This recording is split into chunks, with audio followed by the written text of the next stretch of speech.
Well, good afternoon, ladies and gentlemen. We are indeed very fortunate to welcome Niall Ferguson to Greece and the Konstantinos Karamanlis Institute for Democracy. Niall Ferguson is a distinguished academic. He was the Lawrence Tisch Professor at Harvard before he was lured to the West Coast for reasons which I totally understand, where he's currently the senior fellow at the Hoover Institution at Stanford University. He's also, of course, an acclaimed author, a columnist, a filmmaker, as well as the recipient of many prizes and awards that include the Benjamin Franklin Prize for Public Service and the Hayek Prize for Lifetime Achievement. Niall, it's a great honor and pleasure to have you with us today. And there is no question about it. 6 weeks into the Trump presidency, and it is very clear that it is not business as usual in Washington, in the United States, and for that matter, the rest of the world. And I could not have thought of a better person than Niall Ferguson to tackle these first few weeks of the Trump presidency and what this all means for Europe.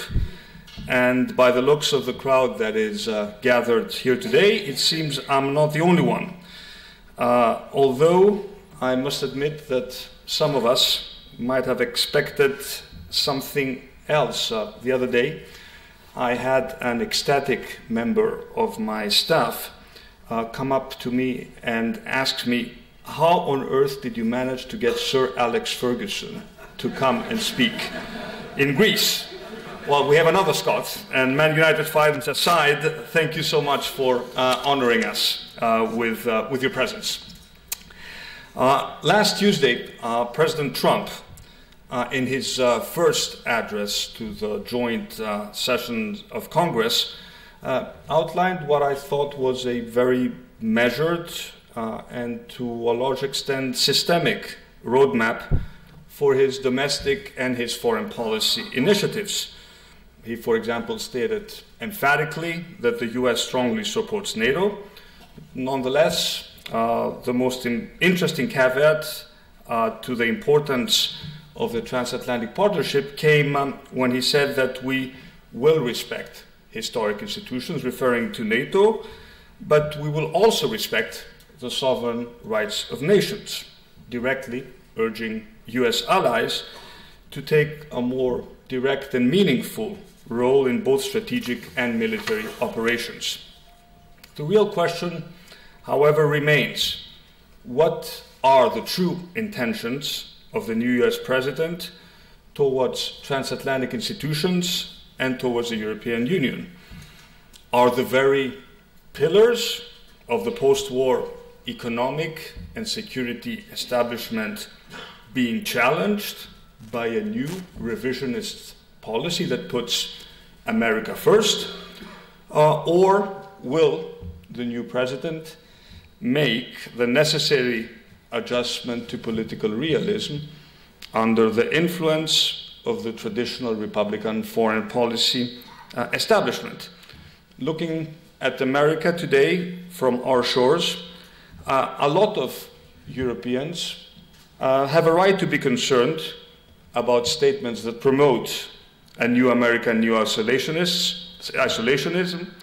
They have right to be concerned about issues related to economic nationalism, and of course they have reasons to be concerned about statements that predict the demise of the European Union and the breakup of the Eurozone.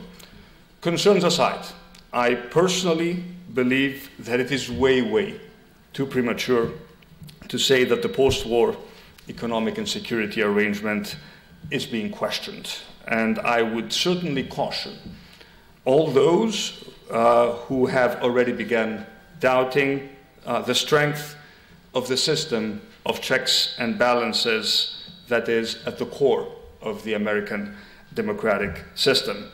But Niall, insights on these issues will certainly be invaluable. Ladies and gentlemen, this lecture today is being organized by the Karamanlis Institute for Democracy. Konstantinos Karamanlis founded Nea Δημοκρατία back in 1974 after the collapse of the military junta, and based his political theory on two fundamental pillars. First, a commitment to unselfish political realism, and second, a commitment that Greece will remain at the center of the project of European integration. And I'm sure that if he were with us today, he would reassert both of these premises more strongly than before. I'm not so sure, however, that he would assess the current state, how he would assess the current state of the grand post-war European project. And this is a very important question for us, not only in light of certain statements that have been made from the other side of the Atlantic that question the very utility of the European Union, but because the truth is that the state of the European Union has reached a very dramatic crossroad. And if anything, Brexit and the wave of post-truth politics on the continent have made it abundantly clear that there is a deep, very deep, and quite frequently justified disconnect between the citizens of EU member states and the national and European elites. The forces of populism and nationalism are on the rise. Traditional establishment parties are being threatened by insurgents that emerge from the fringes of the political spectrum.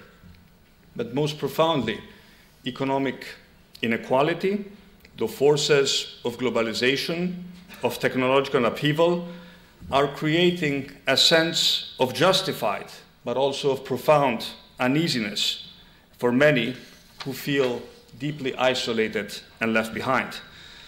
And Greece was at the forefront of this trend to challenge the political establishment. We have suffered an economic crisis of momentous proportions.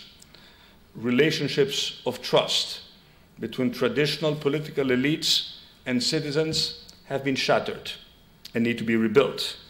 And consequently, we were the first country to elect into power a true populist movement that won 2 national elections on a platform of brazen lies and unrealistic promises.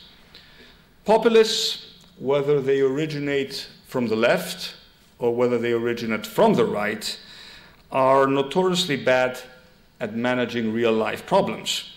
They are, however, much more effective at eroding democratic institutions. And it should be thus no surprise that 2 years after the first Syriza victory, we are in a much worse state than we were back in January 2015. And to this day, despite hundreds of billions of bailout packages, series of missteps, instead of truly taking ownership of a comprehensive, pro-growth, pro-reform agenda that will allow Greece to stand again on its 2 feet, the government and our creditors are again negotiating further recessionary measures, and I'm afraid that the can is again being kicked down the road. And I wouldn't call Greece an example of common European fortitude. What Greece badly needs, what Greece bitterly needs, is a government that will assume true ownership of the reforms that are necessary to establish a competitive economy and a properly functioning public administration. And trust can only be restored by speaking the language of truth. And facts and rational arguments are the only answer to the world of post-truth politics. It is very clear that we in Greece need to put our own house in order. But we also need to convince our creditors that a policy of prolonged austerity will be detrimental not only for us, but also for them.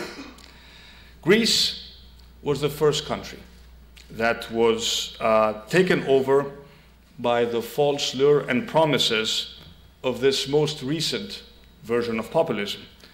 We could also be the first country where the populist insurgency will suffer a bitter electoral defeat. And that is why, and let me conclude with this remark, what happens in Greece is very relevant for the rest of Europe and, of course, very relevant for the relationship of Europe with the United States. With this, please allow me to call upon Niall Ferguson to take the podium, and let me thank again the Karamanlis Institute for organizing this very special event. Thank you very much.